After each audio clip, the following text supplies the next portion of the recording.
Aming adlaw kanyo mga ka-idol. Na po gibasa na ko diri nga comments ka-idol Chikoy Rosas, kantaha tong lisod pangitawon ang kwarta. Okay, kantahon ko na karon mga ka-idol. I-like lang ninyo pagkatapos i-share lang po dito mga ka-idol oy.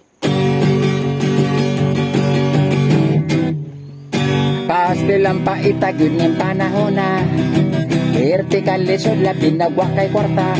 Ang sapi maoy kaya yung sa problema. Kung wala kay lingin magsiga ang mata.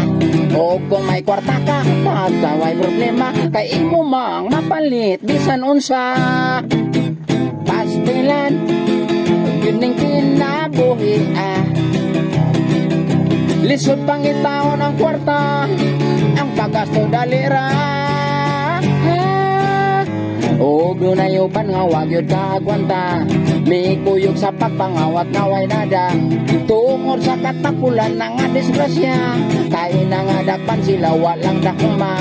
May mga smuggler, may mga kidnapper, may tulisan, snatcher og bangad nagpusir. Ayos lang ang ilahang sentensya. Sila gipalingkod-lingkod sa silya elektrika. O busa ka mong wapay sa lang nahimo. Ayaw paguban sa daot ang trabaho.